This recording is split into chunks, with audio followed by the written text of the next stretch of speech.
Yo, what's up, everybody? Welcome to the 1528 podcast. It's your boy Sid here. I'll be hosting the next two shows after this one. So I'm just glad to have y'all in attendance today, listening to our perspectives, 4 guys, 4 mics, 4 perspectives.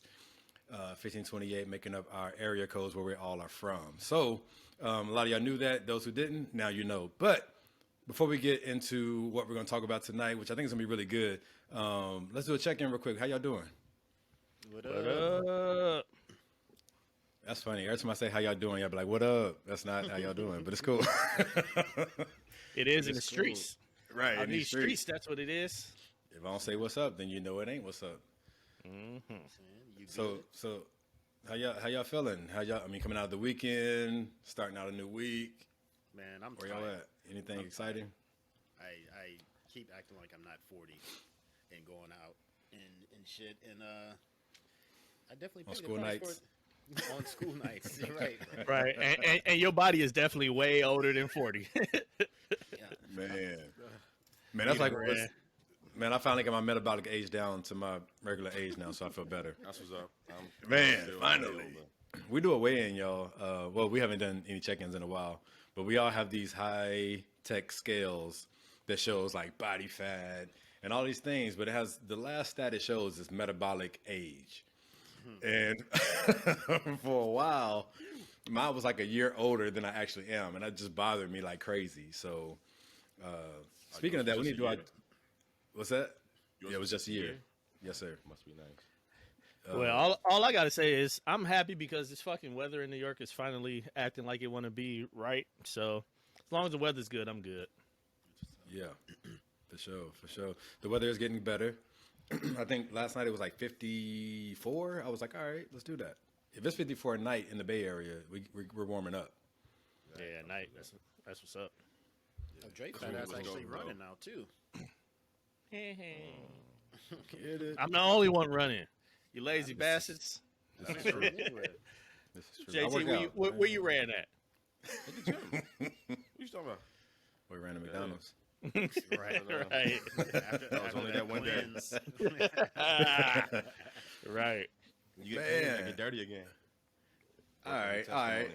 Look like we're getting oiled up, getting started, getting ready. Juices is flowing. I think we're ready to jump into our first. Listen, so tonight we're going to talk about, we're having basically a reality check. We're 40-ish for one of us, and we're just going to look at what that is. Let's look and see, what we're thinking now, how we're feeling now, and, for a lot of us, man, I bet for all of us, I remember being 23 like it was yesterday. You know what I'm saying? I remember some 20-year-old years, and then now I look up in 40, I'm like, wait, I forgot to do... But anyway, we're rocking out. So here's the first question. Okay, now we're 40-ish. Do we think we're on track with our personal and career goals that we have envisioned for ourselves? Like, do you feel on track here at 40, or are you about to slip into a midlife crisis? I'll take a stab at it first.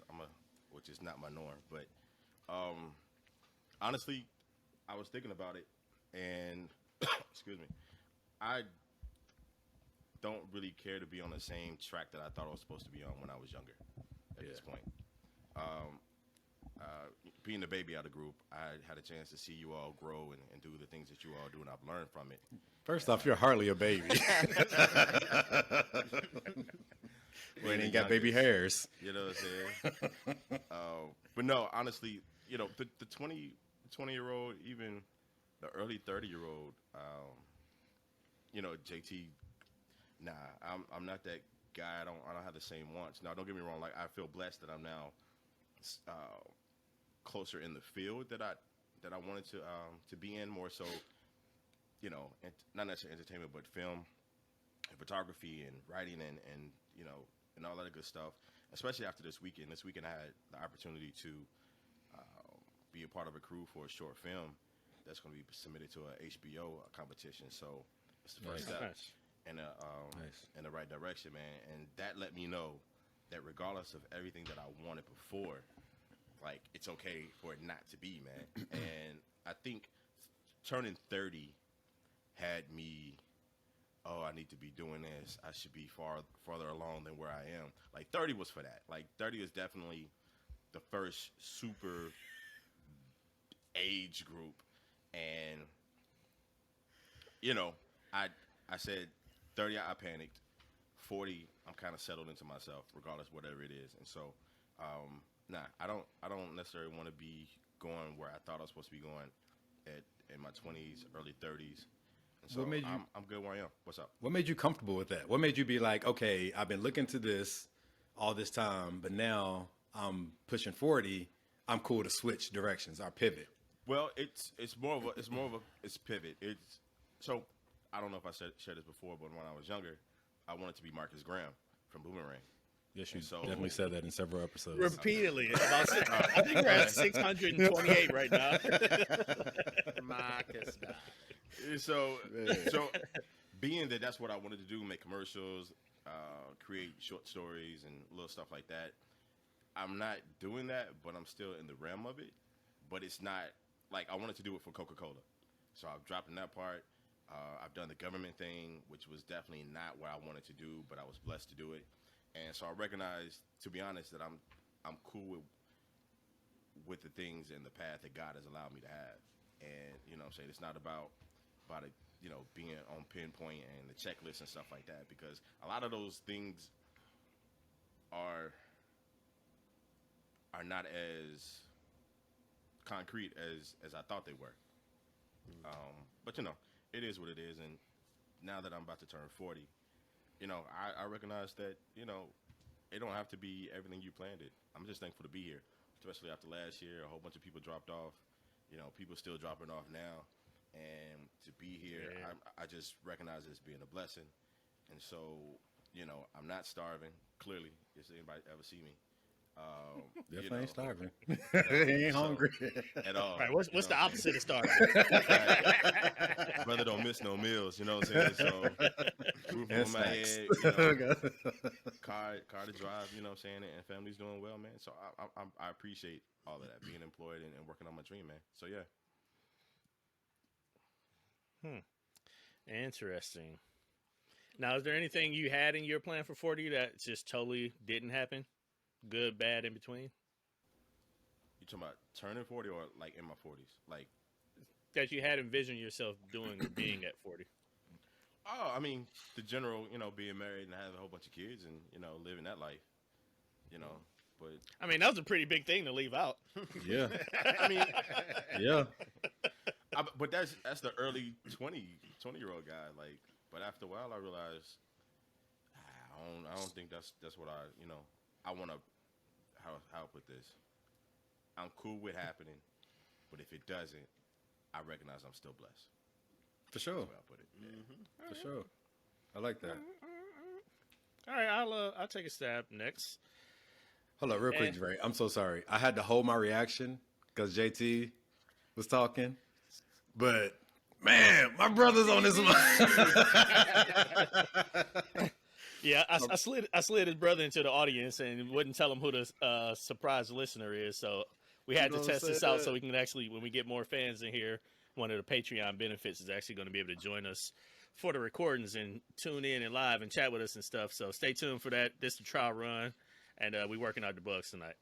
And I ain't gonna lie, I was sitting there talking, and I looked down. I was like, pay attention, keep going. Right, up, man? right. I was like, oh, okay, go ahead, JT. All right, go ahead, Dre. My bad. Yeah, no, it's all good. For me, I wouldn't say I'm necessarily where I had envisioned myself being at 40, but I'm more than okay with where I'm at. In my mind, again, in sales, I kind of took over the sales job in that 2 or 3 gap break I took between finishing up my degree in that last year that I needed. And I just knew sales was for me. So, you know, I always wanted to be in sales leadership. At this point in my profession, I was hoping to be like somebody's VP of sales or, you know, Midwest or regional director or some shit like that within sales. But one thing that I learned as I kind of matured in my profession was that's not necessarily the end all be all. And for me, it was kind of one of those things where I learned that being a high performing salesperson is very financially pleasing, and being in sales management, you often take a pay cut, which is fine because I also like the reason I wanted to be in sales management is because I enjoy helping other people. I get excited when I can bring other people along the path that I did and make, when my team's winning, I'm winning kind of mentality thing. So I wanted to be able to reach people and touch people, inspire people in that way and share, the really, really good sales training that I've gotten throughout the years. So it's always been something in the back of my mind, but I've constantly been in a position over a couple of my previous sales jobs, like three out of the last four maybe, where, management was something that was out there and, within like grasp, and even conversations were had about it. But then in the back of my mind, I'm like, but do I really want to give up that income right now to start going down that path? So I kept putting that down the road and putting it down the road and staying a individual contributor where a lot of really great money was. And I just kind of got so comfortable in that role that, the management path has just been something that I intentionally held off on doing. It might be something that I revisit now that, I'm ready to go back in the workforce. I had a couple ideas or opportunities cross my plate around that. So I might inquire about that more, but I'm fine not being that VP of sales because I intentionally decided that, that income influx was more important at the time and allowed me to live a lifestyle that was really fun. Yeah. So how were you when you realized? Because a lot of people feel like, because one of the worst questions I hate it when they ask me, and I hate it when I see the look on their faces when you ask them. When you graduate high school and they say, "What's next?" I don't know. Like, you know what I'm saying? Like after high school, like I have no idea. And most people, whatever they say they want to be, is something to impress the person who asked them. You know what I'm saying? I want to be a marine biologist. Oh, that's great. You don't know anything about being a marine biologist. You just, you know how to get, it sounds cool. Right. So, you know how to swim, nigga. Shut up. You know, I watched Finding Nemo, and I want to be a marine biologist. So how old were you, or what? Really, I know you mentioned, when you felt like this is what I should be doing, but like, how old were you? How, what makes you feel like at where you are now, you should just stay in that vein and keep pressing? Are you asking how was I when I decided that was what I wanted, or when I changed my mind? Well, I decided that I wanted to be sales leadership. In my second year of selling Kirby's, I went from salesman. I got promoted to running my own team in 6 months, and then I think like 6 months after that, I became the sales trainer for like 4 of the offices. And I was thinking about actually opening an office, but that's when I got the opportunity to go back to school, maybe a year and a half or 2 years into it. So I kind of abandoned that path. So that would have been, 2007-ish? And just, I would probably say when I was at Yelp, 2000 and, I don't know, let's just roughly say 7 years ago, was when I was like, wait, I make this much, and if I want a manager, I'm going to have to come down here. I'm like, I'm just going to stay making this much. Yeah. So that's when the wheels started spinning, and I was like, okay, I'm probably not going to be a manager at Yelp. Next job, it was like, okay, same situation. My last job, I really gave it some thought, and if we would have continued down like the growth path that we were on, before we kind of pivoted a little bit right before our acquisition, then I probably would have took them up on the offer just because it was like the ideal way of being able to help people. Even if the money wasn't there, I enjoyed what I was doing so much. It was just worth it. But it's still not something I totally gave up on. You my boy, you my frat, my dude. And I know you like to stay away from personal stuff. Personal feelings, personal confessions, personal things like that. So all you're talking about is professional stuff. What about personal? What about personal milestones as you're in your 40s? Great question. Really short answer, but great question. Right. It was a good try. None of your business. No, but for me, it really is a short answer, because I've never been a person to set personal milestones, because I don't. I'm trying to think of a not awkward way to say this, but I don't live for tomorrow. I don't live for the future. I don't envision the future. I really live life with a one day at a time mentality, like tomorrow's not promised. And part of that is going back to personal and health history and stuff like that. But it's just been something that, God, since that first scare in '04, it just hasn't really been something that I've thought about, prioritized. I've never necessarily, you know, prescribed the idea, like JT said, where he wanted the family and the kids and the white picket fence and all of that. It was always, even before, all that stuff happened, it was just like I mean, if it happens, it happens, cool. But if not, cool. So it was never like one way or another that I was leaning towards. But after all of that shit happened, it was just like, what do I think about next year? Nigga, I ain't thinking about next year. I'm thinking about today, and that's it. So I really actually haven't put future personal planning in my brain in 20, 30 years. Cool. BJ, I promise I'm going to get you, bro, but I got one more question for Dre. I'm sorry. Like, it's like an onion. You know, you got to pull teeth with Dre. So, what'd you say? Please hold. Right. So Pete, what made you be cool with that? Like, you know, because everything presses you to look to the future. Everything presses you to plan for tomorrow. What do you see yourself in 5 years? What do you know, everything presses you.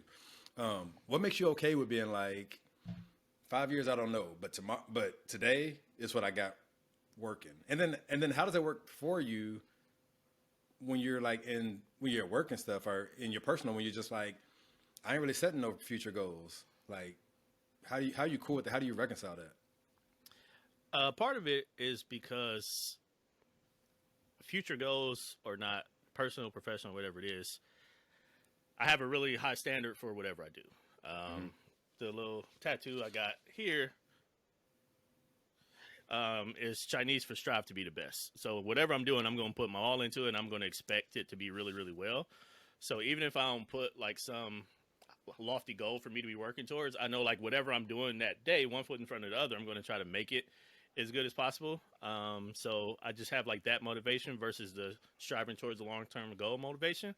But the reality of it is, I came to terms with it and got okay with it when I got okay with the pain and the hurt and all of that I was feeling after losing my parents. And it was kind of like, this stuff is happening for a reason. I'm not going to question it, whatever it is. The shit that I was dealing with my health and all of the bullshit with that whole situation, the fake diagnosis, false diagnosis and all of that, it was just like, this is out of my control. What happens, happens. If I'm here for another 20 years, great. If I'm here for 5, great. If I'm here for 2 weeks, I'm going to live the best last 2 weeks I can, one day at a time, kind of a thing. And it just made it easier to cope with everything else. On a lighter note, is that what your tattoo really says? Yeah. So when I got it, I saw it on Marcus Camby in 1999 when we were freshmen at K-State.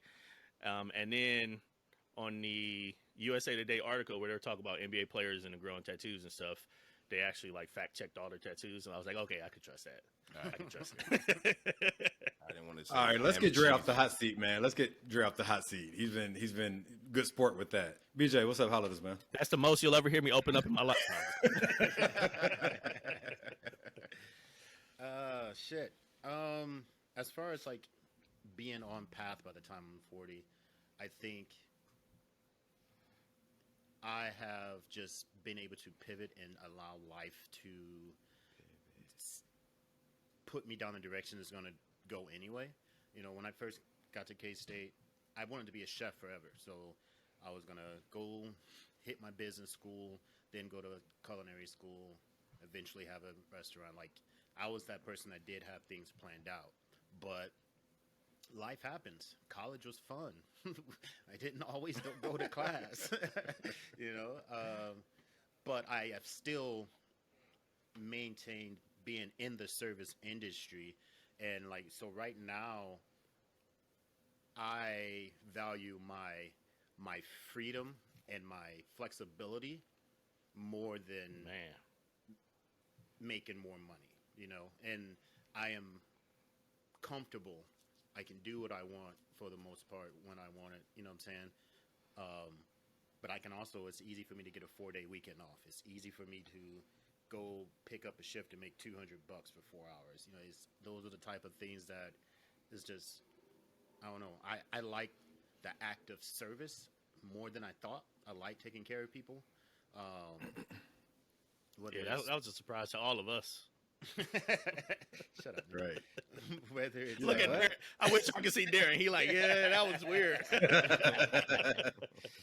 right. I literally say I hate people 25 times a day though because people suck. But I don't know. I feel good about my spot right now, mainly because we are all in an area, and let me say I'm proud of y'all boys too because all of y'all have had to pivot in the last 5 years, and just kind of did it gracefully and not being, JT, even talking about going in the film, like not being afraid. I think that's the most important thing is at this time in our lives, like we don't have time to be afraid to fail or afraid to try shit. We're getting old. Like we got to try it now, We got to get it done. So I'm proud of y'all for that. Thank you. You muted, Sid. But I feel like Dre still heard what I said. You can probably read my lips. I'm not getting old. Like I'm just getting better. Not getting old. Dre's like, all right, you already knew what I was saying. I'm maturing. I'm not getting old. There we go. You're molding. Yes. I feel good. I feel good for where I am at this time because I've told people in more intimate conversations and settings that I feel the most healthy that I've ever felt in a long time, physically and emotionally, in a sense that I had a lot of like my last year in my 30s, my last 2 years in my 30s really. I had a lot of time to really sit and reflect with who I am. You know what I'm saying? Like I really asked God to peel back the layers. Like outside of being all these titles and all these responsibilities that I have, who am I? Like who did you create me to be, God? And He's really been showing me over these past, couple of years, just like this is who you are. And that's built a confidence in me that, I would rather have over having the best career, over having the best picture perfect family. I'd rather know who I am. Because the thing is, we take on careers, we take on gifts and callings, we take on families, we take on all kind of stuff without knowing who we really are. And then when problems show up, we're like, you can't really deal with it. You can't deal with it if you don't know you. You know what I'm saying? And then it becomes an attack when your partner or your coworker or your boss or somebody tells you you're not a good communicator. You know what I'm saying? And you swear you are, but they're telling you you're not a good communicator. You don't really get your point across very well. You know what I'm saying? Or I'm not saying they told me this, but I'm saying like whatever it is that we build ourselves up on in our own, self-acknowledgement. But like it's just good to know who you are. And to be confident in that.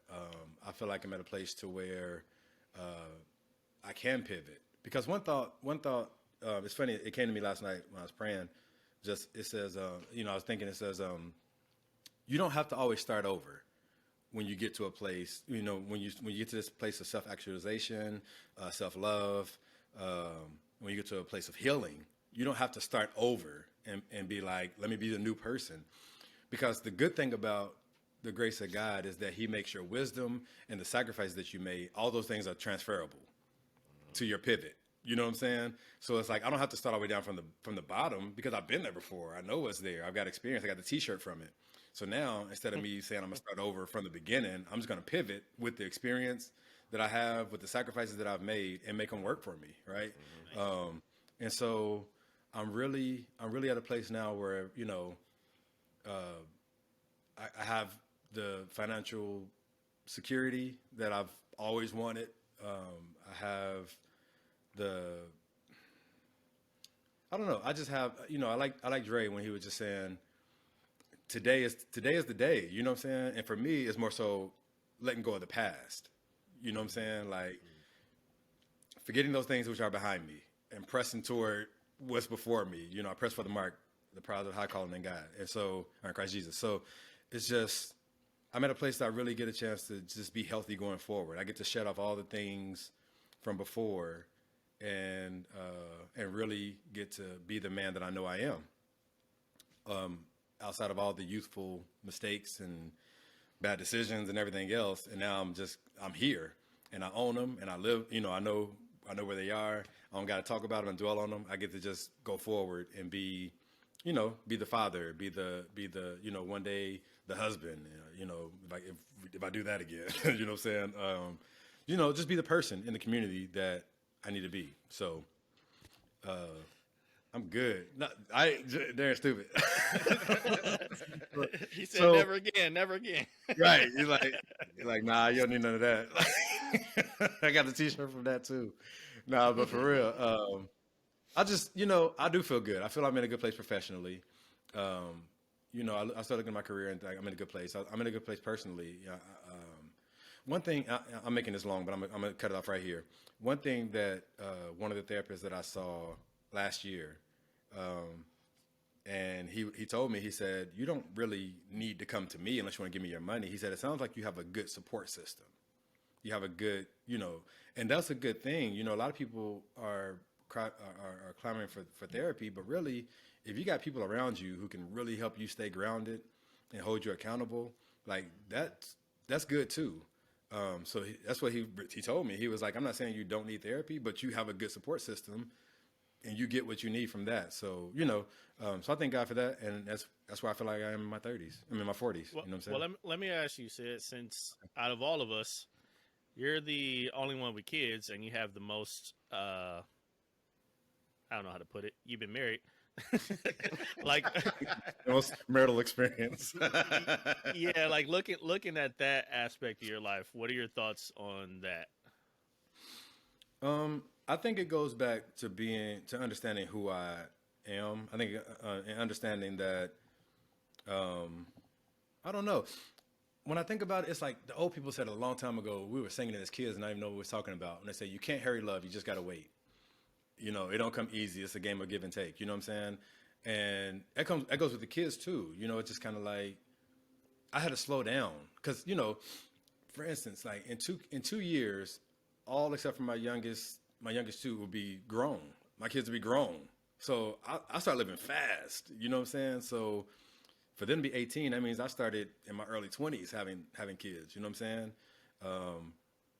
I got married early. You know what I'm saying? And so I was just in a place of rushing. I just wanted to, I felt like I needed to, that being in ministry, being in the military, I felt like I was at a position where I had to get married and I had to have kids and I had to establish this persona of like how I had to be. But now that I'm older, and even my conversation with my kids are different. My conversations are different with my kids. And I look at relationships differently, how, anyway, when you get to a place to where you've had a failed marriage, and you've had, your kids are growing up, you really got to take some inventory and see, what you can do differently and, how you can be a better parent and how you can be a better partner. If you do want to be married, I have a desire to be married. I want to be a family man, so I had to really just look at myself. I can't really look at the people around me because they got to look at them. But people I was, interacted with, I had to look at myself. And I just feel like I'm at a good place now to really be a good father to my children, and to be a good husband one day, if I do that again. I hope it answers the question, and then just ramble. Yeah, no, it was good. I was just asking because you're literally the only person that has that perspective on this panel. So I'm curious what you would say. Yeah, some days I envy But- y'all. But no, but when you stacks. you talked about the things that you've done and doing them in your early 20s, I feel like that is maybe not all, but I'll say most things that people are kind of programmed to strive to have and to do. So I feel like you have done. I think I want to say you are on the right track, not just for you, but in general, how people would see life. And even you've been married before, and if you really think about it, a lot of people get divorced. So that's it's not. You can't say that you failed. Like it just ran its course, right? So I feel like I guess I'm just saying that you have done a great first half. You know what I'm saying? Right. Like yeah, that's it. I was trying to be extra deep with some other You stuff. checked a lot of the boxes, right? Yeah, man. Yeah, I appreciate absolutely. that. I appreciate that. And I'm glad you said that. And because a lot of times I've had to stop and look at it, right? You get to a place, and sometimes all you do is look at the aftermath of what you've been doing. And you say, dang, I got kids, I got this marriage, I got da-da-da. And you don't really look at all the things that you've experienced, all the things you've picked up. And then every now and then, one of my friends always stops me and say, man, you had a whole Air Force career. You went to college, you got degrees, you got da-da-da. And it's just like, man, you really got to stop and count your blessings. I smell the roses. You know what I'm saying? Even your war wounds, people would love to have those. You know what I'm saying? Like, yeah. Yeah, they always say the regret of not doing something is far worse than doing it and having it fail. Like at least the opportunity to have tried it is what people anguish about all the time because they didn't. Man, yeah, that's big.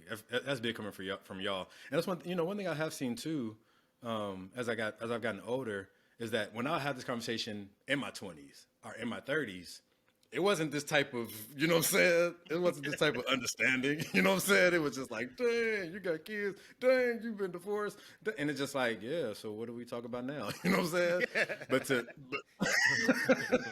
But to have some life experience with you now is just kind of like, okay, cool. Now you can kind of relate to how things are going, and just make better decisions. You know what I'm saying? And do things, do things the right way.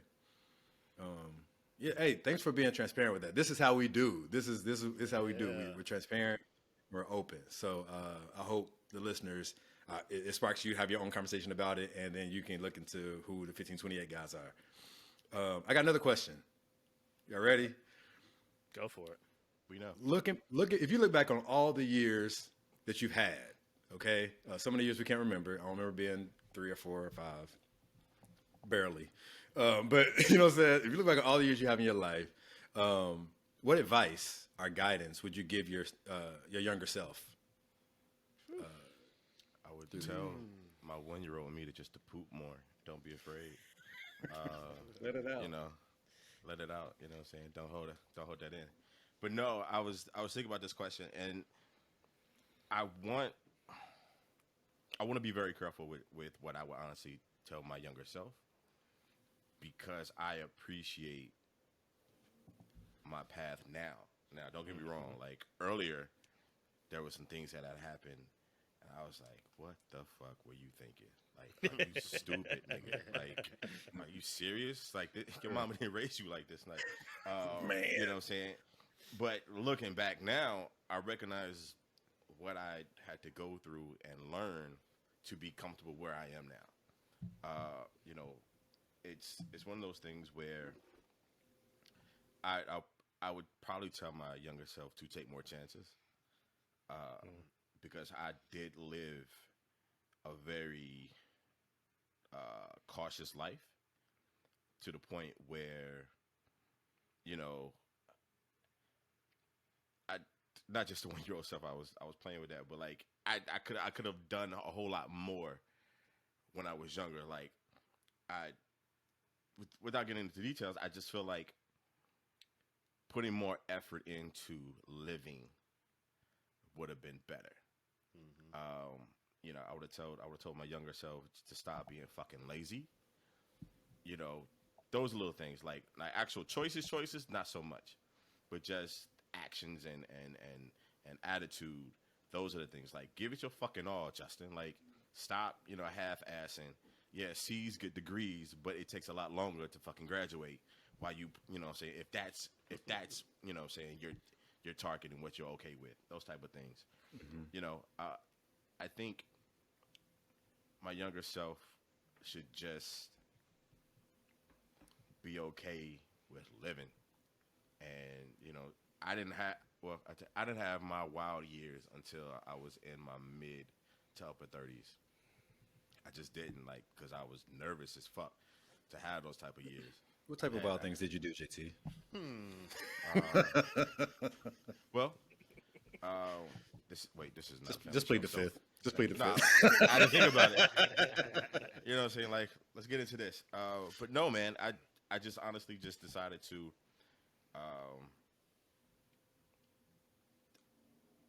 live more, man. Just be cool. Moving to DC and all that whole stuff. I felt like I could have made more decisions earlier and just be comfortable with it, and just getting out from, the nest. Because after college, I moved back home. I felt like I needed to be established in a certain way and have a certain amount of money before I move and do all of this stuff versus a lot of the stories I hear from people, take the little bit of money that you have, a few pieces of clothing, and go live on somebody's couch for a little bit in some area where you really want to live. I should have taken that advice. You know what I'm saying? I should have done that. Those are the type of things. It's just be okay with living, Justin. That's it. Nice. All right. So I'll jump in here, and I will start and piggyback what JT said. I wouldn't tell myself to exclude or to add certain specific things, because a lot of the experiences that I did were important.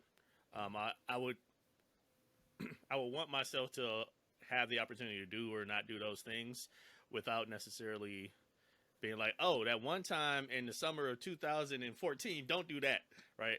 So mine is more kind of overall theme-ish versus individual acts, I guess I would say, for that reason. But the first thing I would tell myself is we're not our parents' generation, so don't mold your actions off of what you've seen from them or what, that generation does, because for me personally, a lot of the mental holdups or a lot of the idealistic things that I eventually learned to grow out of, I harbored them because I saw my parents do them. So I assumed that was the way to do things. Mm-hmm. And I think that was something from, emotions. I didn't really do that too much professionally. I was not just going to be a company boy for no reason. So I wouldn't say that, but it's just a lot of aspects where that came in, and just the thinking of, well, this is what I've seen from my parents' generation. This is what my dad did. This is what my uncles did. This is, how men in the 80s acted, kind of a thing. And just allow yourself to be yourself sooner, because that definitely came later on down the road. The other thing I would definitely say is, how do I put this? I guess allow yourself time to be in the moment more often. If anybody, knows me personally and have worked with me on anything, I have a really bad problem of once I get locked in on something, I'm just here and I don't really pay attention to anything else until that's done. Even when you argue. Yeah, because I'd be right. But there will be times where something will come to my mind, literally at 6 o'clock in the evening. And in my mind, I can't go to sleep until I figure it out. So I might be awake till 6 in the morning trying to figure this shit out. But also just in the aspects of being able to appreciate what I'm doing too, because a lot of times I don't, I guess, enjoy each step because I'm so worried about getting the end goal done that I miss enjoying the moments like I should. So, I wish I would have, taken time and enjoyed even high school shit. I was so locked in on trying to make it as a basketball star. I was literally just waiting on the growth spurt that in my mind, I'm just going to practice basketball every single moment of my life. And if I'm not practicing basketball, I'm studying for school because I got to be able to get accepted to these colleges that's about to offer me this basketball scholarship. So I missed a lot of opportunities in high school because I was like so narrowly focused on that, and that definitely halted, my growth because I wasn't necessarily, doing the high school kick-its or worried about the parties and shit like that too much. So like I came into myself in college when fucking coach didn't do trials freshman year, which is against NCAA rules, and then I was just like fuck it, and I got fat, and then life happened. We're blaming the coach for this. What's going Yeah, on? you have The to lack have of basketball- opportunity. You have to have basketball trials, and he didn't. That was an NCAA violation. But I ain't report him though, because I ain't like that. That ain't my fault. I couldn't go back. But Fuck this up. but no, I just think it's a lot of stuff like that where I don't enjoy enough of what's happening because I know we all probably all have, but like I've done some really cool shit, but a lot of times I don't even realize all of what the whole scope of what I've done until afterwards when I've been thinking about it because I've been so focused on whatever it was I was doing. So just actually enjoy what you're doing, live in the moment more often.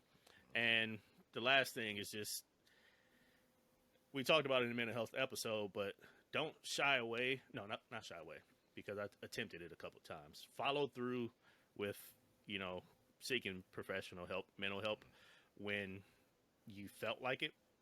And don't make it so complicated because I remember in K-State, I think it was when I first got the shady ass health diagnosis, and I went and saw, God, I can't remember his name. What was the Omega? He was in charge of like that kind of stuff, and Betty White, Turner. I went and saw Mr. Turner, and I kind of had this idea of how therapy should go, and in my mind, I wasn't comfortable enough with him, so I just used the excuse of, nah, he's not the right therapist for me, so I'll wait. And then that waiting ended up being like 12 fucking years later when I should have actually just gave it a fair try at the time because I know that I knew that I needed to talk to somebody for what I was dealing with, but I didn't. And those feelings and emotions just really harbored and manifested. And then after that happened, I lost my parents and all this other shit. And then it was just, I made up excuses on why therapy wasn't work at the time, but I should have just, started, followed through, gave it a fair shot, where it took me a lot more years before I actually allowed myself the opportunity to do that. You brought up a really good point about seeing your folks and how they live their life and figuring like that's how you should do it. Mm-hmm. I feel like most people, if not all people, have to figure out a way to break out of that. From subscribing to that because the way they lived and the way they made it is not how it's going to work for us. The world changes, and we're too young to feel like just get a job is the thing to do, and that was definitely what was kind of told to me. Get the job, get some steady money. Don't worry about being being too careless in the sense of just, being adventurous. Like my entire family are very, very safe, cautious individuals. And I do feel like that is definitely where I learned that from. And to not stepping out more and just living a lot more, man. Yeah, it was definitely like that breadwinner mentality. Like as long as you provided, you were fine. And you didn't even have to over provide. Enough was enough. And like that was definitely passed along to us. That we had to eventually grow out of, I think. But I think some of that stuff, it still sets good foundations for becoming the people that you are. Like, hard work and, getting shit done is something that should never be, like, shunned upon or frowned upon. But, not those things. Yeah, the foundations, I think, are good. I just think trying to literally fit my life into theirs was the issue. Yeah. For me, I probably would tell myself. Now, on the other hand, I do like to have a lot of fun, and I do live very spur of the moment, and just will. You've seen the video calls. I'm always doing something. You know what I'm saying? I just like having fun. So I like to live my life in the sense of like, if somebody would read about my life, would they want to keep reading, or is it just going to be some boring. All you do is go to work. You really don't have any fun. But I would probably tell myself to take care of business a little better. Take care of learning about like good credit early on instead of getting bad credit now having to fix it after years of going or whatever. Just learning that type of stuff. Yeah, that damn t-shirt on campus is not worth the credit card they give you. Man, hell no. You got Man. everybody.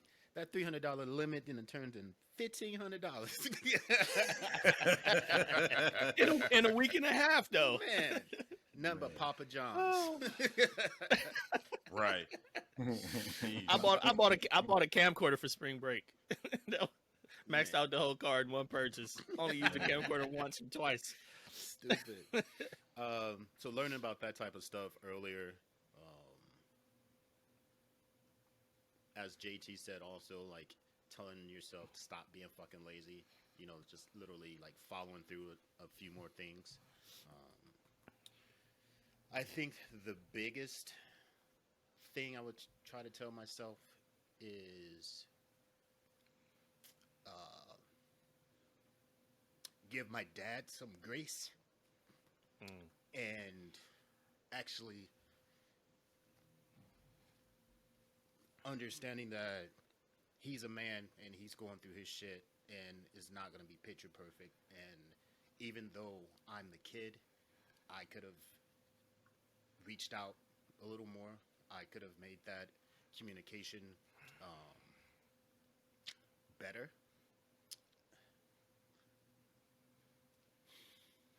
Yeah, that's a tough one for anybody though, man. Yeah. Yeah, man. I mean, you kind of subscribe to something, even subconsciously, where you say, if we're going to talk, he has to reach out to me. Yeah. Or the parent has to reach out to me, right? But any relationship where only one person is the sole bearer of communication, you know, it's kind of hard to do. You know what I'm saying? But I definitely hear you on that, BJ, man. How do you reconcile that, man?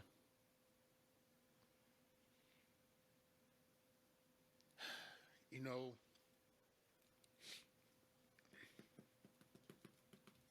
You could be. Yeah, man.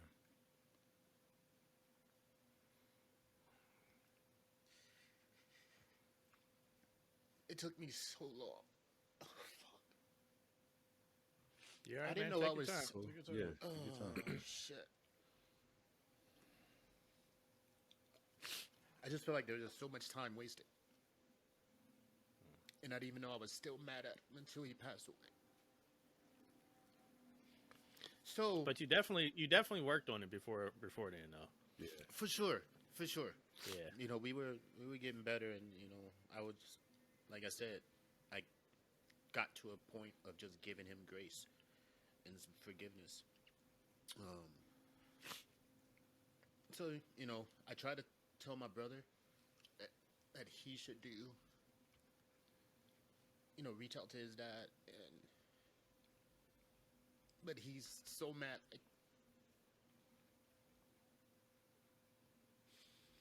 Like I was. I just don't want him to have this feeling of he could have done more. Oh, fuck. Yeah, all right, man. Yeah, man. I hear you on that. So now it's just like, you know, if I ever have kids, I just want to be the best dad possible. I don't see it happening right now. I just feel like I'm in a place where I'm just having fun being me and having my freedoms. But FDK. You know, it's pretty easy to have kids. It's pretty easy to have kids, BJ. You can do that. Still. Nah. Chill. Chill out. So I just like focus on being a good uncle and stuff like that. But Yeah. obviously, there's still things that I'm working through with that relationship. But now I got to do it by myself. As you know, I can't work on it with him. And I will say, well, before you finish, I will say, similar kind of a thing, trying to work or cope with, certain parts of my relationship with my father. That was a huge part of where therapy did help me. They're not stepping in as my dad, but I was kind of, in a way, able to have some of those, not the communications, but actually get the thoughts out in a way that was really, really kind of helpful for me. Just kind of talking through a lot of stuff you feeling, and a lot of stuff you wanted to say or do with him. That was a huge benefit for me. The cool thing, BJ, and you haven't made this indication, but I want to make sure that you know, is that don't feel like you're at a disadvantaged place because now you gotta just depend on you without him. Because truth of the matter is, the whole time it's been about you. You've had to reconcile. You've had to deal with it on your own the whole time. And so once you make peace with it, you'll make peace with it for you. You know what I'm saying? And then you can move forward. Shoot, if it was on a guy's trip, man, I'll be with you. I'll probably be shedding tears with you right now, man. But I'm gonna try to bring us. I'm trying to bring us back. I'm trying to bring us back up out because I feel my mouth is getting wet and my and my eyes are getting blurred. Moist mouth ass nigga. You feel me? Like you get that. Okay, let me be real still and look up at the ceiling because I'm trying not to join in with you. Got me all in my head and stuff. I'm like, you know what I'm saying? Shit. So let me come out a little bit. BJ, when you said you want to live your life in a way where if someone reads your book, will they be bored? Is that someone you, or is it some random person? Both. Like, just if you were to pick up a book about somebody's life, would it be a page turner or would it be boring? That's why I love just. Wait. Oh, go ahead, JT. You go next when you're done. Huh? No, go ahead, BJ. Finish. Oh, that's why I just love having fun, spur of the moment type stuff. I was going to ask you, BJ. As long as there's no heights. What would be your favorite chapter right now, as of now? Nice. Yikes. Last night. No, I'm just playing. My favorite chapter. Oof. I'm afraid to hear this. No. Probably the last 10 years has been real fun. Just kind of like being within myself and just, I would say that last 5 to 10 years been pretty good. Would you want to read your own book right now? Yeah. It's not finished, but yeah, for sure. No, it ain't finished. Heck no. Well, that question's coming back to you, Dre and JT. I might even answer myself. That's a good question. Matter of fact, you're next. BJ ain't done with his rant yet. That's what I'm saying. No. That's why, just so you know, it's coming back. So get ready. No, but BJ, I was going to ask you, since you want to add all these books to the chapter or chapter to the books and all this stuff. Does that mean, with a little bit more convincing, you'll go bungee jumping with me and Rose? No, fuck no. You knew the answer. No heights. What are you talking about? Look, let me explain something to you. No. Every time you say no, I'm just going to bring up your book. Every time you say no, I'm going to bring up your book for the rest of your life. And guess what? I am not going to die in my book. You know what I'm saying? I'm not about to have a fucking heart attack. From a freak accident? Exactly. No. Man, nah, it'd be successful. He'd just have a heart attack. He's right. He'd do everything he's supposed to do. He'd be just hanging on the bungee cord. I'd be dead halfway down. Like, who ever thought that was a good idea? That's not funny. Not funny at all. Like, will you? I just rather you piss your pants versus dying. Just seeing him swing from the thing with limp arms and legs. Like the cord didn't snap, but he not moving. Right, he not moving. Like, BJ, BJ, come on, bro. That's messed up. Has everybody gone? BJ, did you have more, or was that the end of it? Oh no, that was in. I mean, and I will say this: I know I was blessed having my grandfather and stuff like that, so I don't want to seem like I was some bad luck accident or whatever. But yeah, just those three things. Maybe be nicer to my brother and sister growing up. I wasn't mean, but I feel like we could have spent more quality time and did stuff. But I feel that. that's about it. Hey, Zed before I still has to answer, answer. Dre, I will. Dre, JT, one sentence. What's your favorite chapter? Dre. I'm scared with Dre. The face he's making right now, I don't even want. I'm not about to say what I was thinking in my head. I'll put it in chat. But this will never make the air. So I will say my favorite chapter. God, interesting. Wait, JT, do you have something? Because I'll have something in a second. So, Oh man, I think it would still be that time period between my senior year in high school and age 25. I think there's a couple of chapters in there, but that's the time. That's the bracket, a time where I learned a lot. It'd be called Call Waiting. Yeah. That's the name of the chapter. Call waiting. He's over here jotting down the outline of his book as we speak. Right. I'm gonna write this mug when I get off here. So seatbelt. Dre, in a sentence, what you got? Because JT gave a paragraph. Honestly, I would probably say It's cool though. it's been the last 5 years. Financial freedom, security, and like the kind of access that I've had more than when I was anywhere else here in New York. Combining that with the income to sustain having fun up here has just been amazing. I met some really cool people too. Man, in the chat. I'll answer that real quick. Listen, I believe God when He said that your latter shall be greater than your past. And so my greatest chapter is the chapter I'm in right now, and it's going to keep on getting greater as I go. And I ain't trying to be super spiritual. It's just the fact that as I grow and learn, life gets better. You know what I'm saying? Like, you quit making the same stupid decisions. You make more you take more calculated risks, and you just become a better person. So I think the chapter that I'm currently in is probably my favorite chapter. Yeah. But anyway, how would I answer this question? So first off, anybody who says I live without regrets, I don't have no regrets. I appreciate who I am today. Like, you're lying. You're lying.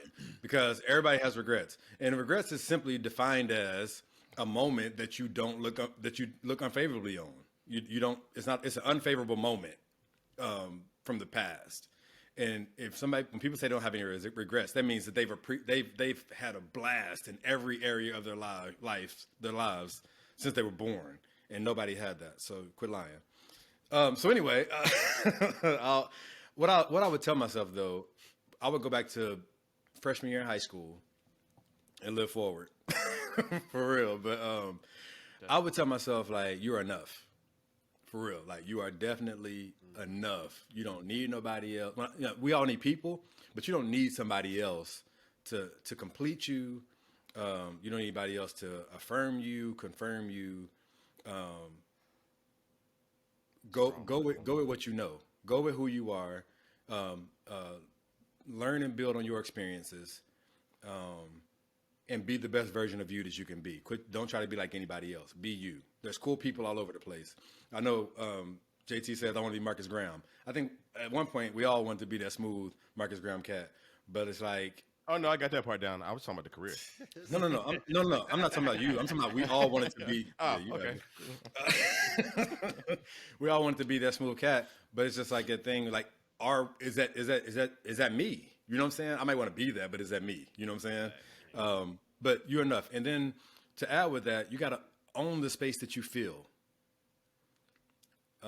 We all are invited in different arenas, whether professionally, personally, in different relationships, different opportunities. When you arrive there, own it. Own that space with who you are, because a lot of us, especially people of color, and Black people more specifically, deal with that imposter syndrome, and we don't think we should be in the areas that we are in.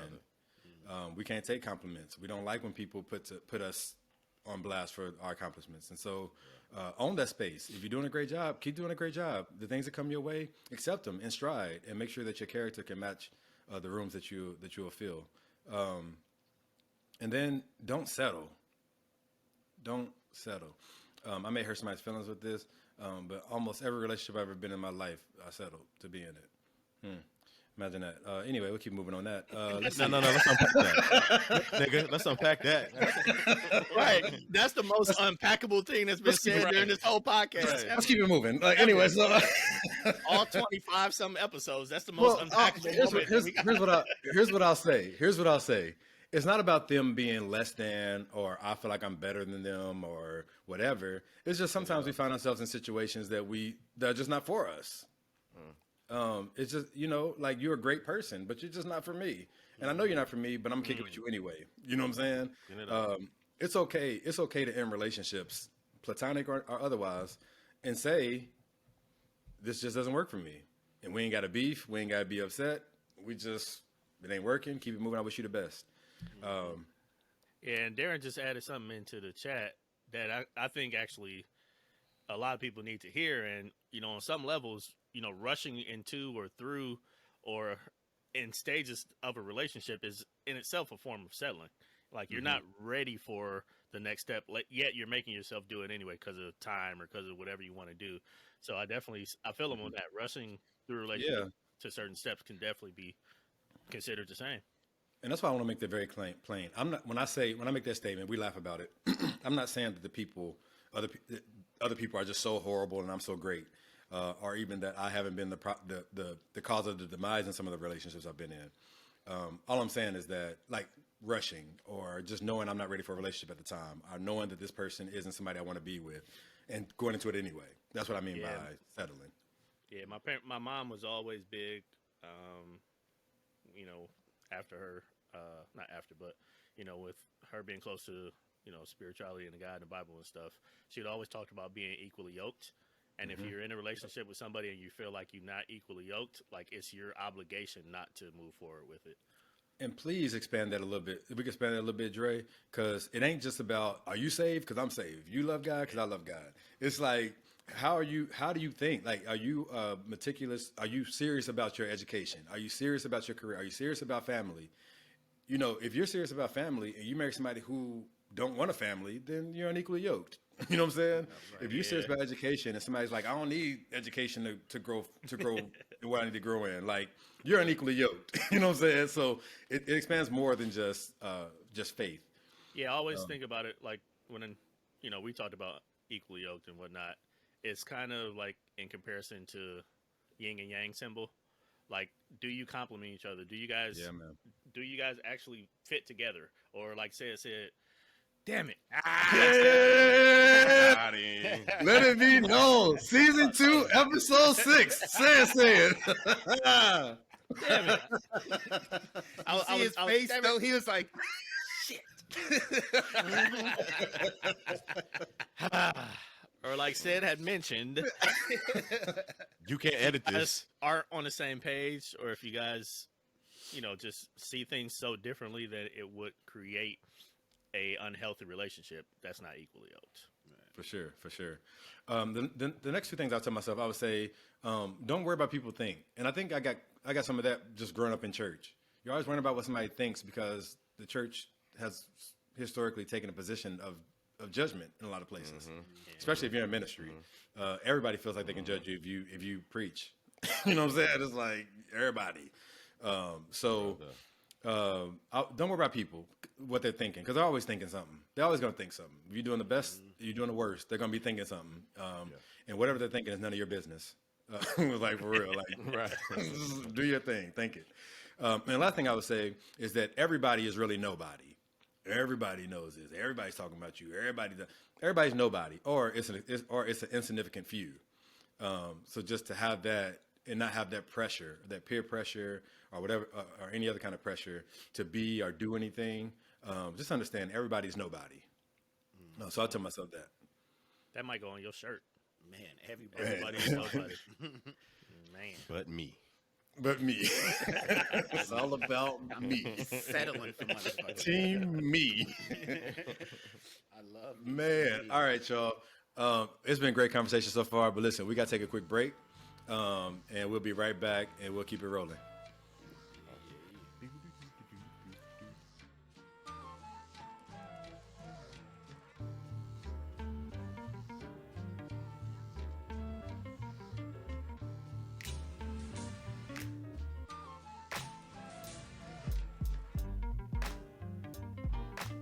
All right, everybody, this is Said again. I just want to remind you all to please check out our Facebook community group. We have two things on there. You can like the page, and we want you to like the Facebook community group. In there, we keep the conversation going. So if you listen to the show, you have a comment for one of these knuckleheads, just drop it in there, say something crazy, they'll respond. You can start an argument with Dre or myself, because JT is going to ignore you, or BJ will just mute the whole group. So, but anyway, just get in the group, have fun with us. We want to hear from you. Thank you so much. We still celebrating the 5,000 downloads. We're celebrating the 1,500 people in the group. So just join in the conversation. We can't wait to see you there. All right, back to the show.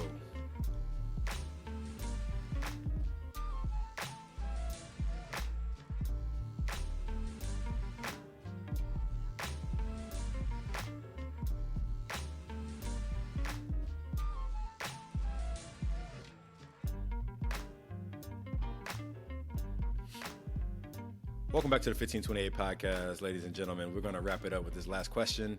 The fellas want to let you know from their perspective. As more and more, shut up, you're ugly. You're welcome. Just ruined my man whole He felt good about it. JT's from Newburgh. Damn. We shut the show down. Thank you for joining us. Right. Now it's over. All right. Welcome back to the 1528 podcast. We're going to wrap it up with this last question here. The fella's going to give their perspective on this here. As more and more of our classmates and loved ones we read about, hear about, recently passing, how are you dealing with or processing or even thinking about your own mortality now that you're over the hill in your 40s and close to being over the hill in your 40s? Man. I guess I'll go for first. I think about death too often, and there's always those questions: is there an afterlife? Did I live good enough to go see Jesus? All of these things that you kind of have to that I think about anyway. And then the question of, will I have lived a good life and a life I want? Will I be old? Will I be young? Because honestly, like, shit happens all the time, and it could happen at any time. I, over the last 5 years, have had a good handful of people that I graduated with pass away.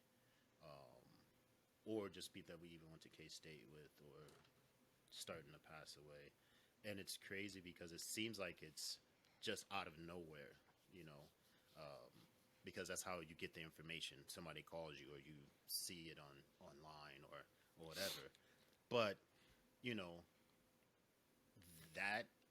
that was their time. And so it wasn't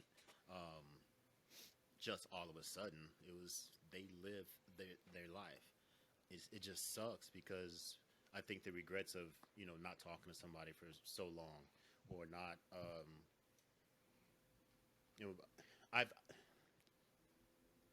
I think social media also makes it worse because we get this false sense of connectivity because you're always seeing their kids' pictures or seeing them post stuff, whatever. But then you look up and you realize it's been 5 years since you actually sat in a room with them and hugged them or had a real conversation.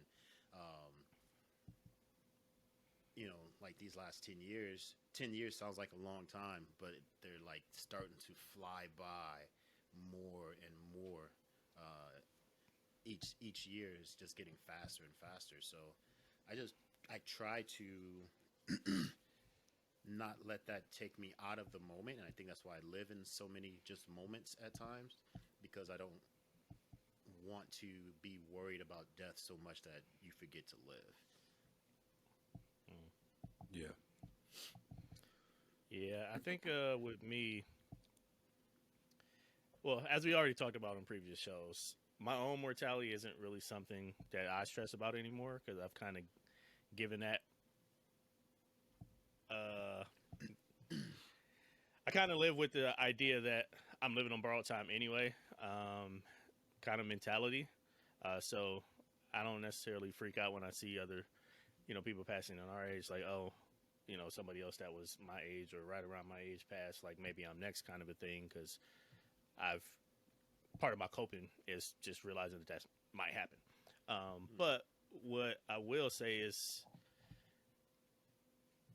a lot of the death that we've dealt with kind of made me personally, it's personally helped me accept a lot of the early death that I've experienced in my 20s and 30s, because I went from like outside of my grandparents who were a lot older and of the age where dying of natural causes was normal. I went from that to immediately losing my two closest family members, two of my best friends from high school, like in a span of 5-6 years. So it just hit me with brick wall, and part of the way that I was able to, I guess, rationalize it and be okay with it and not be upset at God for what was happening was like, this is happening to you, to one, so I can, because I'm strong, I can shoulder this and I can take that and help others when they need to go through something like this. But also, like, when people pass and when they die, having experienced that before kind of makes it easier for me to deal with it moving forward. And I know, like, personally, for me, in terms of like college classmates, when Stowe died, that broke me up, man. Like, me and Stowe wasn't, the tightest. He wasn't the tightest alpha that I ever been around, but man, I had so much appreciation and respect and love for the dude. And like, whenever we talked. Like, he was always one of the dudes who, like, no matter what was going on, no matter how much I was kicking it and drunk and this and that, he always found time to actually have a real adult conversation about some shit that mattered. So like, if I hadn't experienced death the way I had before that, that would have affected me a lot more than it did. So I don't appreciate having to deal with it before, but it has helped me in future, people that we've lost, kind of dealing and coping with that. So it kind of, and it's a shitty thing to even think, but it rationalizes the death that I've already dealt with, being able to handle the death that's coming or the death that's recently happened. And also, when I know, like, people are really affected by a particular person's passing, I'll always try to, reach out and be that support system for them, because, I can have experience, dealing with loss and coping and stuff like that. So I try to, take what happened to me and use that to actually benefit somebody else, as much as possible. But the last thing I will say is, in my early 20s and or actually late 30s, I mean late 20s at this point, after my dad had passed, but before my mom, I think that was around when I had taken the social media break. And this was like when Facebook was blowing up. I had too many goddamn friends on Facebook that I knew, and like, I felt in some way obligated to keep up with the timeline and respond to people and this and that. And it was just it took up too much time. It was time consuming. It was frustrating. It was stressful. So I just gave up social media for a while. And then I went home, but I never used to go home either often. So when I did go home, I was talking to my homegirl, Renee, and she had told me my best friend that lived next door to me, Eric, had died from a heart attack like a year or two ago. And then I was like, damn, all right, what's up with Chip?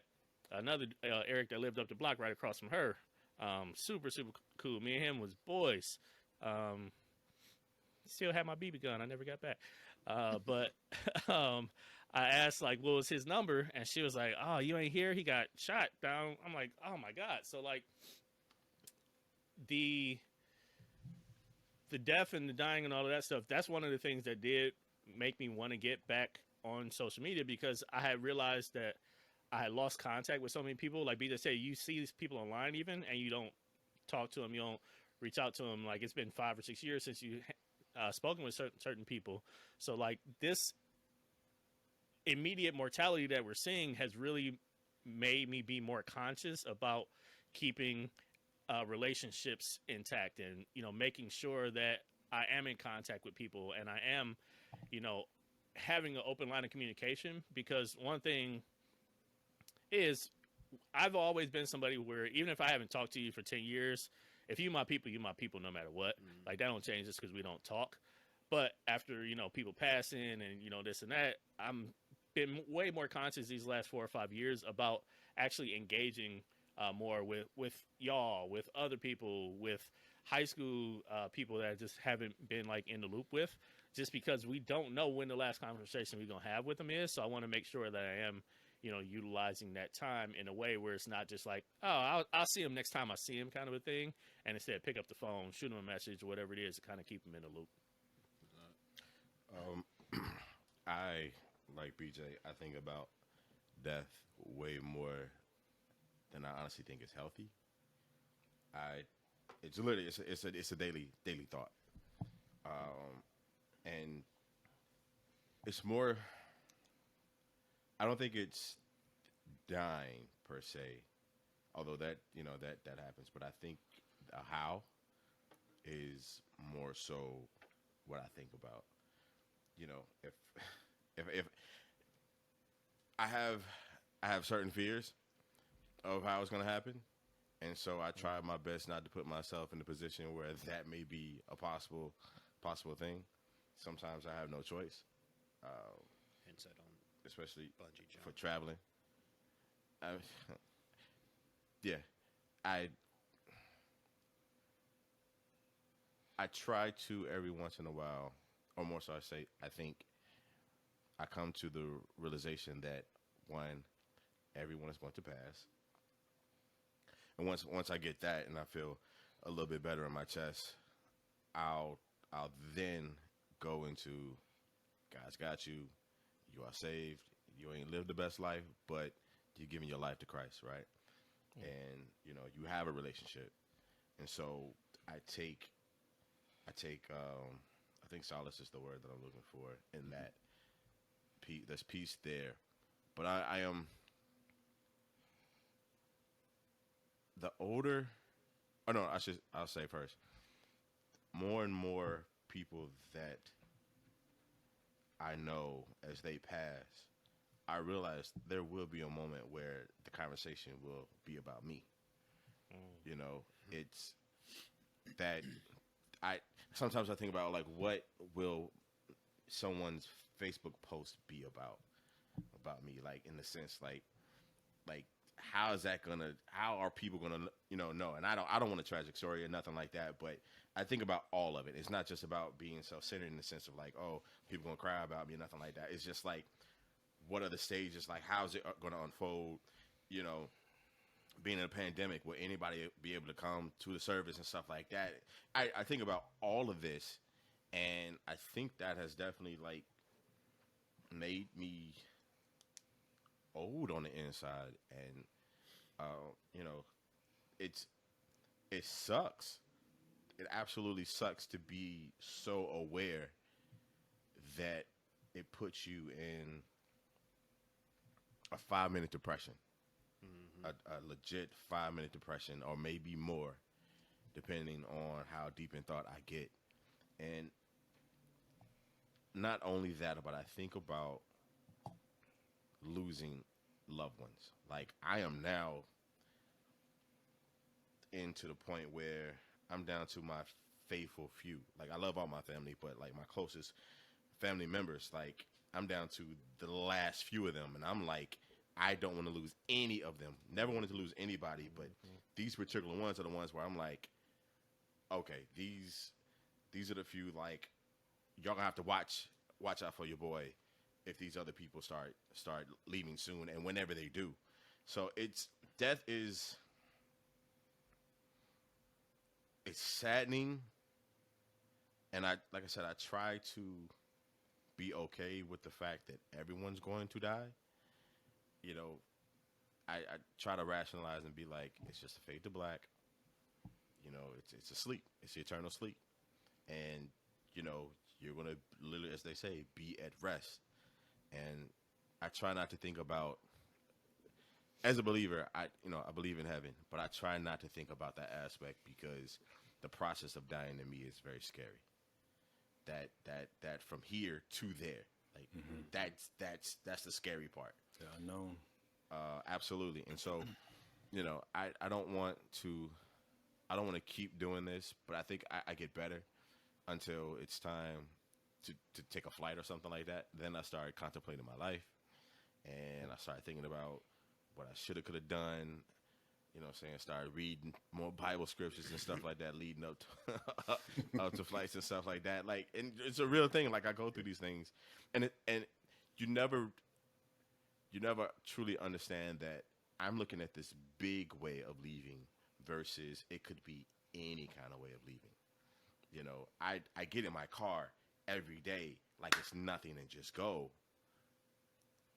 Like, maybe that's, you know, I need to be a little bit more aware of how I drive. Like, I have a heavy foot, you know what I'm saying? Those type of things. And so it's a lot. I think about my mortality way too much. And, you know, I try not to settle in it, but it's one of those things that just keeps on popping up into my head. Just keeps on. Now, let me ask you, in terms of, you know, the unknown, that is like that moment of, let's call it fear or whatever. Like, what is it specific about that's such a big thing? Well, sometimes, even as a believer, I contemplate on what if I don't make it in. Like, I've done the technical aspects of being saved, confessing Jesus Christ as my Lord and Savior. You know, that whole part. But sometimes I think about what if I've done something to completely, like, say, thank you for doing that. However, evidence XYZ says you're not quite, you know what I'm saying, make the terms and conditions for actually coming into heaven. So Thank God for I think about Jesus. Absolutely. Thank God for Jesus, because grace is sufficient. So it's that what is it like? You know, is it you know, stairway to heaven? Is it, you know, is it just you wake up like you woke up from a dream on the other side, that type of deal? It's that unknown. It's just absolutely fear of the unknown. And even though you have all this comfort and faith, it's still scary. Yeah, JT. One thing that's interesting about that, man, I was getting ready to do a eulogy one time. I was prepping, and I was just grappling with how to really be. You know, it's one thing to prepare a great sermon or, you know, eulogy or whatever. It's another thing to understand the space that you're in when you're ready to deliver it. You know what I'm saying?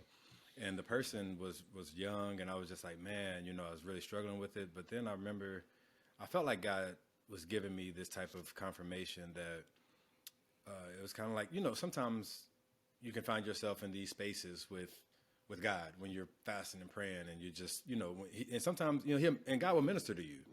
And what I got in mind was that, you know, can you imagine the best dream you've ever had? And then you're waking up from it. You know what I'm saying? And when you wake up, you're just like, man, hold on.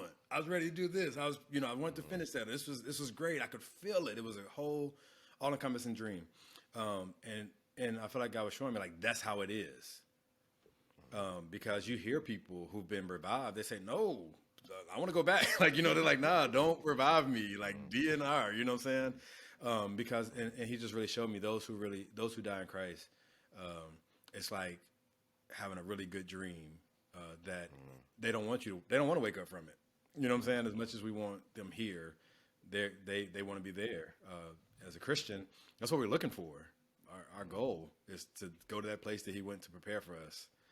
That if it were not so, go ahead. And then there's that part of like you just said, like, I wanted to do X, Y, Z, like all of this other things that I haven't made it to Europe or Africa and all that stuff. I haven't had a kid, and I'm like, it's a whole bunch of stuff that kind of like just gets shoved into however long I'm dwelling on it, and it's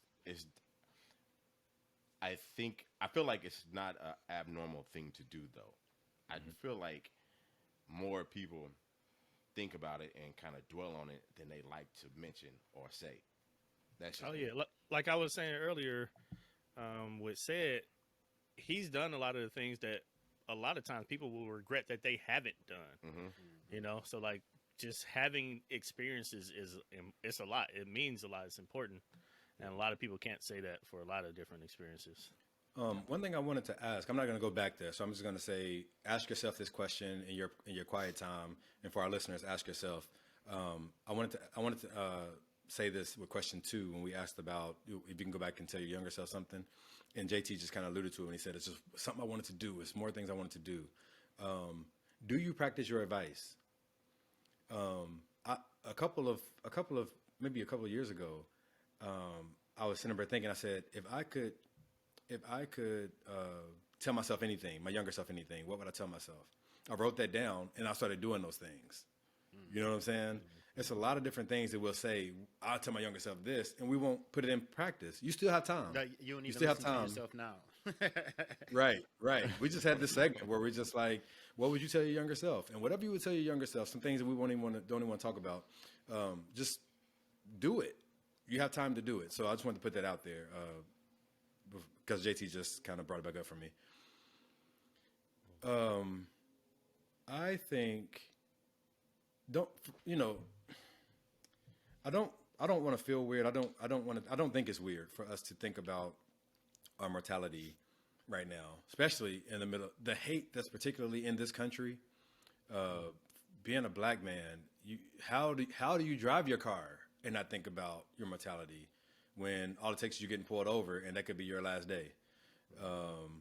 How do you walk the streets when all you got to do is be walking with some Skittles and a tea, and that could be your last day? So, and we're in a pandemic. Like, you know what I'm saying? going to the grocery store. A lot of people have passed away, and we kind of, because all we do is see the numbers and sometimes flash a picture.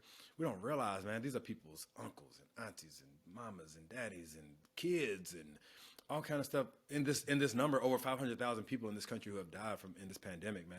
And so it's hard. It's easy to get caught up in thinking about your mortality, and then also the life expectancy. To go back, the life expectancy of a black man. We're an endangered species, man, and a lot of people don't want to talk about it because then they say we're whining or we're thinking too dark or whatever, but we really are an endangered species. There's a lot of people who don't want to see us breathing, you know what I'm saying? And so we have a lot of factors going against us. So, it's kind of normal for us to be at this stage right now because we've made it past a lot of people said we wouldn't make it. You'll be dead by the time you're 18. You'll be dead by the time you're 21. You'll be dead by the time you're 25. Wait till you turn 30. Okay, well, now we're in our 40s, and bless God, we're still alive. You know what I'm saying? And so as we smash these milestones, we think about our mobility. That wasn't it either. Mortality. Dang, I said mobility. Well, I think about. We still ain't get it. I think about morbid. But anyway, but a couple morbid is death. It is. Right, but you can't conjugate it the way you just did. yeah, No, I like know I the way can't. you That's what I was said. thinking about. That's why I messed up the word. Yeah, for sure. Don't put me in the 1528 book club. It's all good.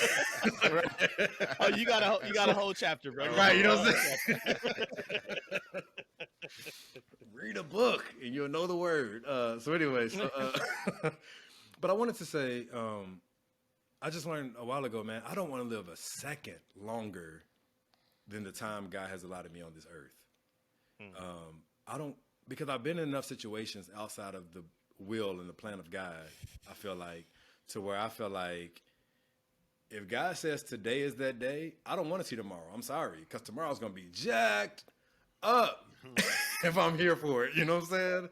Hey, I gotta say, like, selfishly, I wish I could come to terms with that feeling, but I can't. Nope. Give me one more at bat. It honestly does. It sounds absolutely great, but to honestly walk in that sometimes, that's Well, I think it Yeah. came from me because I think, working in the medical field, I know a lot of people who have passed away. And when you talk to their families and they say, well, they had this waiting for them had they survived. And it's like, well, that would have killed them anyway. You know what I'm saying? Like, I don't know. I don't want to live a second longer. It kind of grounded me when I was dealing with loss in my, personal loss. When we had the Father's Day episode and we, was talking about, when we lost our fathers and stuff like that. It's one of the things that when we were going through cleaning up his stuff, it was like, oh my gosh, he got this in the mail. He got that in the mail. Whoa, he got this. And it was just like, okay, so good thing you don't have to come home to this stuff, So it's just one of those things, and we got to do what we got to do to cope sometimes. And then, as a believer, as JT was saying, I got to believe like this is it. This is what we've been living for. We've been living to be reunited with Christ. Matter of fact, this is what Christ wants, man. I remember I was reading about when he was getting ready to go to Calvary, and he was saying, "Man, I want to take my people with me now." But we couldn't go. We had life to live here, and so he's happy when we get to come and join him. It's just those who are left behind. Those who are left behind that we feel that sting of death. But Christ has let us know that he's taken the sting of death when he died for us. So. But all this stuff is stuff you got to reckon with as you go. You know what I'm saying? And I can say that from a place right now because I haven't lost anyone close in a while, and so I don't know how all these things that I'm saying right now could be totally different when I'm looking at it and I'm looking at the person who I lost who's close to me. But I say Go ahead. No, go ahead. I'll say the reason why I think I deal with my kind of like what JT was saying, like I really look at it and I deal with it probably more than I should. And I think the reason why I look at it is that I'm about half that age to where he lived a long life. You know what I'm saying? When you get about 80, when folks in their 80s be dying, you know what I'm saying? They're like, oh, well, he lived a long life. And it's like, okay, well, I'm halfway there. So So with that reality, I really just got to the point where I'm just ready to live intentionally. I'm ready to just really enjoy life, seize the day, seize opportunities, love on people as hard as I can, tailor my life really to be where I want it to be because you only get one life. And our greatest responsibility is to tailor that life to be what we want it to be. That's why I asked BJ that question last half of the episode. I was like, who read the book? You read the book or somebody else? Because living for you, and that's why I'm glad he said both. Because it's like, yeah, man, at the end of the day, it's how I feel about it. I'm be laying there by myself, about to take this last breath. And how do I feel about my life? And that got me out. That got me past people too. It got me past thinking about what people think about some of the decisions I make and how I live. And I really just got to go for it. And the last thing I'll say is that I think one of the things that I've really got to reckon with that have helped me deal with my own mortality better is understanding that death isn't a penalty of living. It isn't the penalty phase. It isn't the punishment of life. It's actually a part of life. But like I said, I don't have that solid yet. You know what I'm saying? right. It's a good notion to have. In It's your something pocket. it's something I got to really reckon with, that God is not punishing. And a lot of people lose faith over death. of a loved one dying. And I was close. I was real close. yeah, but it's like it's not a penalty. It's not a penalty. It's not punishment. So That trying to get with that. that's a whole nother concept that I hate to say it, but death has strengthened my faith because I realized if I did not have my faith, I literally would have gone crazy.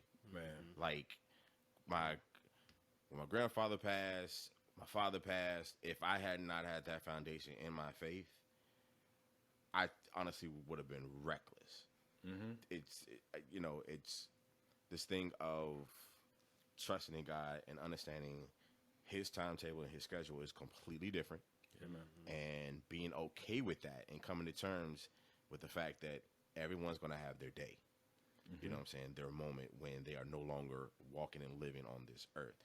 So it just happens to be now. It's never planned. Even when it's sickness and you think it's going to happen, it still stings. It's just a part of how things happen. So I will say that it's always, made me understand of like, stereotypically when you have a funeral, especially in the black church, they'll do this moment, especially if the person that has passed is young, they'll do this thing where if there's any time to think about getting your life right, it's right now. As you look before you, this body's no longer here. That type of thing, and I think I do that internally even before it's even said. Yeah. So yeah.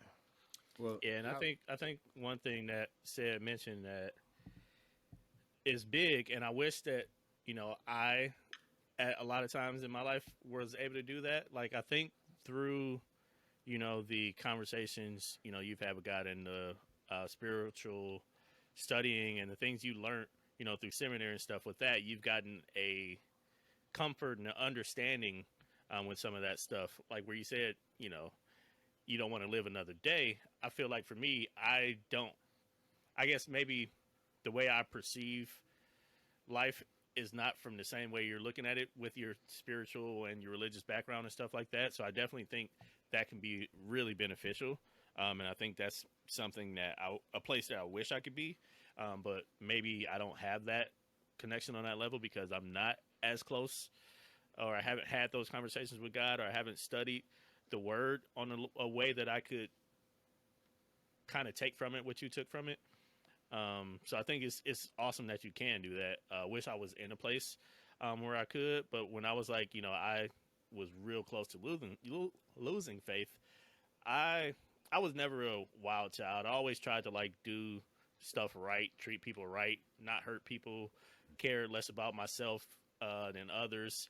And for me, it was just like literally, like I said, I got smacked in the face with really close deaths back to back to back, and they were young, right? I just started getting a relationship with my dad, like as an adult, before, because we never really had adult conversations until like 2 years before he passed. Then boom, I lost him at 26. Boom, lost my mom at 31. Boom, found out 2 of my childhood best friends had died in between that, and it's just like, all right, like I've been doing everything I can to actually live right, and this is still what's happening in my life and the people around me. Like this can't be okay. Like this isn't right. So it took me a long time to like rationalize that and not be angry with God for allowing this to happen, and at the same time leading that to question my faith. yeah, I think there's a few things in life that brings you to a place to where you have to really evaluate if you really believe what you say you believe. You know what I'm saying? And I think it does take that diligence to look at and see what does God really say about death? How should I really be feeling about this? And do I really believe it? Because I think that's one of the hardest things about the faith, man, because we want to grab hold to some parts of it that's easy and comfortable. But the other part of it that kind of draws against humanity, which God is not a human, that kingdom mentality, that kingdom thought process that says, God, your plan is perfect. Like we get to those places, man, several places. And death is one of those places that we really start, do I really believe what I've been saying? And to be honest, the only way that if you're walking in the sense of I can't believe this is happening, the only good answer that you could get is if we're supposed to live forever. Like that's the only way you could honestly be, I guess, upset with death, because death is definitely something that happens to everybody. I think being upset at the timetable is definitely one thing, and I understand that part, but you can't take it as punishment. Like, death is not punishment. Other people passing are not punishment to you. Right. You know right, what I'm man. saying? Like, that's the part you gotta, I don't know where you are. If anyone is in this part, listening to this, like, someone passing is not a punishment for you. It is literally a schedule appointment that we all have to keep. And when it's our time, it is our time. And it's not an easy thing to talk about. It's not an easy thing to just, say a couple of words and be done with it. Like, death is real and it's very impactful. And so, don't feel that. And there's nothing you could have done. Absolutely. I feel like somebody needs to hear that. There's nothing you could have done. No, that argument didn't make it happen. You're not speaking to them for years didn't make it happen. There's nothing you could have done. Like JC said, it's a scheduled time. Yeah, I think for me, it was definitely, what you were saying, JT, more about when it happened. Because I just felt like there were so many things that I wanted to do with them that I hadn't, that I felt like cheated a little bit, Yeah. So like that was the hard thing for me to kind of wrap my head around, in that aspect of that. What do you? But before we, All right, no, go ahead, BJ. I had just one Go ahead, B. one kind of quick question. We all have siblings here, and obviously, eventually, either they're going to lose us or we're going to lose them at some point. Would you rather die first and not deal with that pain, or be the one that's causing your family so much pain? If that's kind of a fucked up way, but I think about that. Like, I want to live a long time, but I definitely don't want to lose. Selfishly, I can't see my little sister in a casket. I can't see when my brother got shot. You're talking about almost lost my mind. So that's a tough thing. Like, would you rather? Yeah. I think I would rather want to go first, honestly, and just be able to put them in a position to be better off, you know what I'm saying, as far as like just having insurance and stuff like that. But Man, I'm out here like, is we all in together now? Like, let's just, you know what I'm saying? Like, let's just. So like for me, it would have to be me, because honestly, like, I've accepted and I come to terms with a lot of loss I dealt with. But I mentally couldn't handle losing one of them. They all I got at this point. Yeah. And I literally couldn't. yeah, Man, one of y'all gonna make me cry for the end of this episode. I already know. Trying not, I really am. I really like taking my mind elsewhere. Man, I'm trying to sit real still. Rude, but Yeah, fuck you for asking this question. Everything was all good, no. Where my drink at? That's the reason why. Yeah, man, that's a hard question. I hate to say it, I think it's gonna have to be whatever God says, and I don't want to think that to be a scapegoat of an answer. Yeah. But it's gonna be painful regardless for anyone still here. And I think because we're all at some point going to pass, it's kind of hard to say I want to go first before them, because I ain't gonna lie, I want to live for a very long time, right? And that's, I don't know if that's selfish or not, but I do, and I don't want to see any of them pass. And if they do, it's gonna be a lot of hurt. It's so I can't make that decision, or I can't even give you an idea of any type of which one should go first. Because it's jacked up either way. Yeah. Sometimes I feel fucked up for even having these type of questions in my head. Like there's something wrong. No, It's you'd be funny, like how it's- you dissect stuff and come up with different ways to ask questions and think about things, especially when you sitting by yourself. You sitting by yourself, that mind gets to turning. like I have literally. I remember I was still in Frankfurt. I had how to put this. I had an herbal experience, and I had Not an experience though. Herbal experience. Boy, you experience. gentrified the hell out of smoking weed.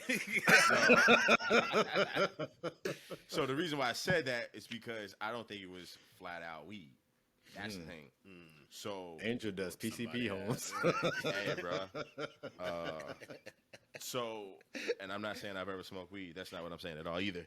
On record. That's not what I said. But no, I remember having experience and visualizing myself dead on my kitchen floor. And at the time, I was living in Frankfurt, and my mom had moved to North Carolina. So the first person that would probably get a call to come see about me would be my aunt, who still living in Louisville.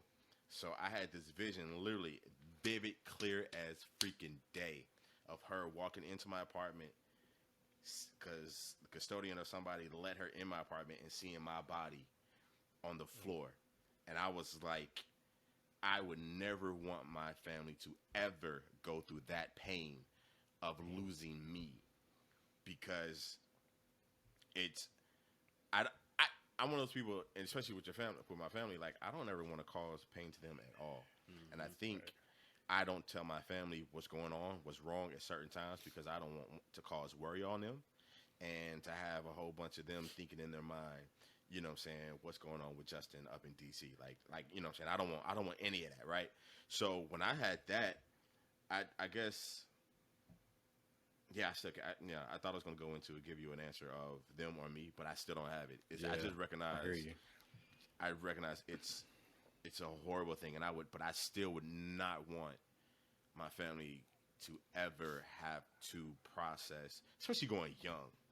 Like I honestly feel like when people die young, there's this whole shoulda, coulda, woulda. Oh, they had so much to do in their life, and then you'll get that. Oh, he was so nice. He would never hurt nobody. You know what I'm saying? Those situations, and especially if it's genuinely that, you can't fathom. It puts you into this whole place. I think Alicia passed, Duck passed, and other people have passed. These are two awesome, nice, young people, and when they passed, I had to check myself because I was wrecked. Like I was mentally in some type of funk for a good minute, especially when Alicia passed. That hit me in such a way that I couldn't understand it. I just couldn't. That's how it was with Stowe. I'm like the healthiest dude in the world. And I think he was one of the first. Amazing, that kind of healthy. That. He was. Yeah. Amazing, healthy, spiritual minister. Like it just didn't make sense. Yeah. So you can't put that into the pot when it comes to the type of conversations like this. You just can't, because you'll never have the answer. Yeah. Plus we're at a different place right now too. We're at a place where it is a hypothetical, and you have no idea how you're gonna feel. You know, you have no idea. So it is just. It's hard to think. I'm with you, JT. Like I can give a whole bunch of scenarios, but I can't say for sure, man. Because in the end, it's jacked up emotionally for everybody. Yeah, it's a lot of hurt going around no matter what. I just know that I feel like no one is gonna protect my family or take care of my family the way I can and do. You know what I'm saying? Like I show up for my family. You got a problem with my family, you got a problem with me. You know what I'm saying? Like I want to make sure that you guys are taken care of in life and death. Not saying I want them to go first, so I experience that, but I do feel like that. Anyway, yeah. So, well, yeah. Let's go. On a lighter note, I did want to go back to the initial question here, because there's one thing that I forgot about that came to me during JT's share, I think. And, this will be our sporadic Hamilton quote. And one thing, like, dealing with and coping with and effect that death has had on me was probably since around, like, 2015. I'm not sure exactly what triggered it, but I I started thinking on a daily basis about the legacy that I was going to leave behind.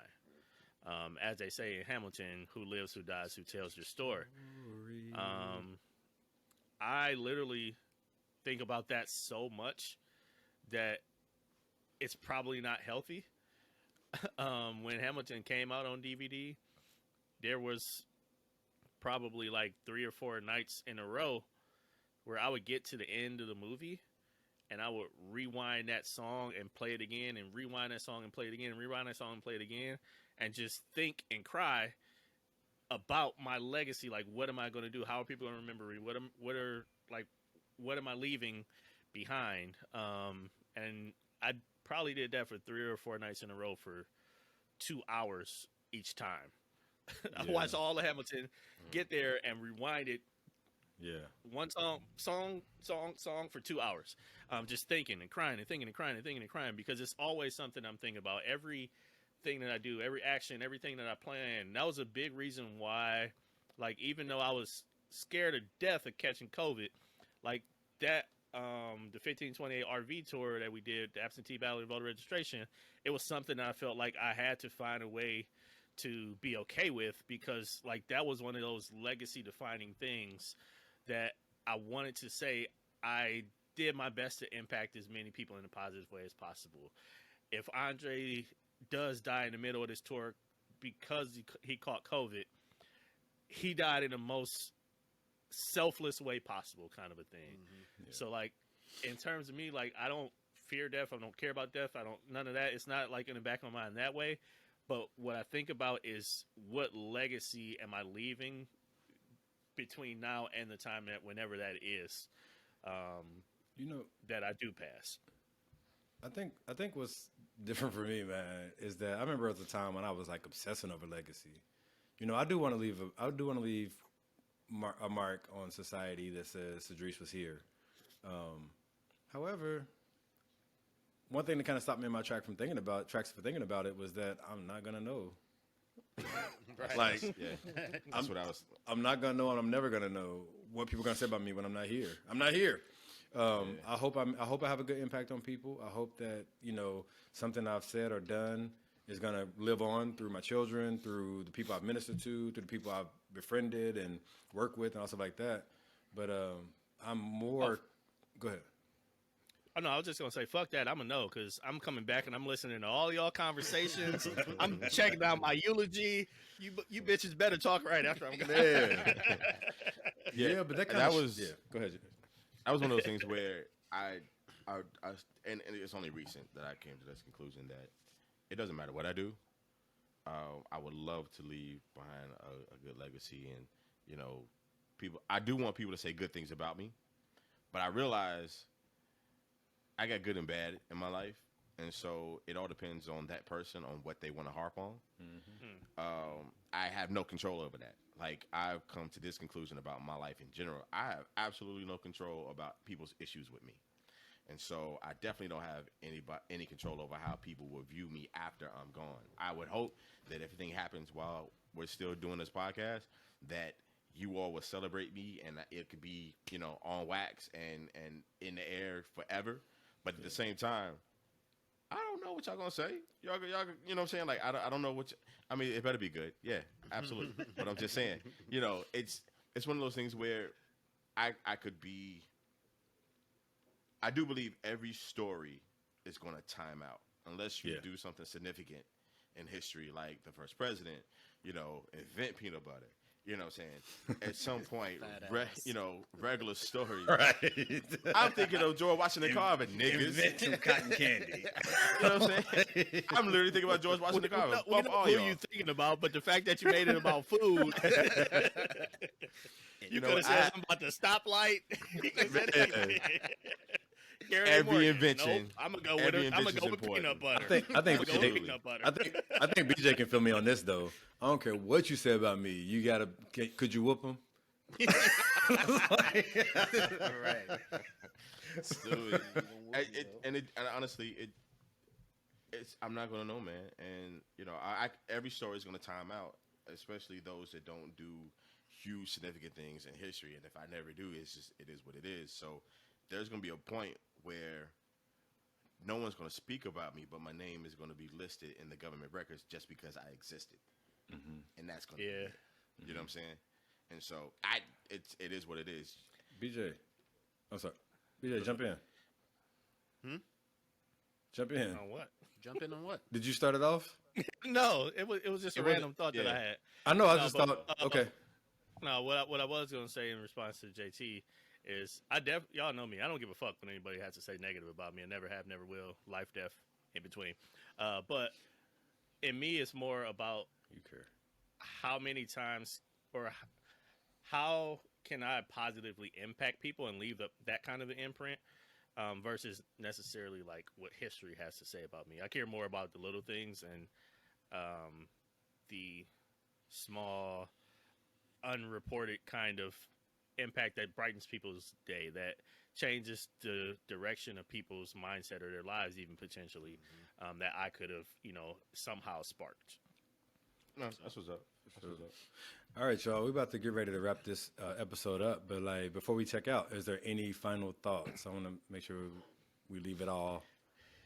Yeah, I would just like to say this week I'm drinking Benjamin Pritchard's double-barreled bourbon whiskey, the Maple Lawn Liquor Store Select out of Fulton, Maryland, because it's one of my top 5 bourbons. You drink it, and do they pay you for it?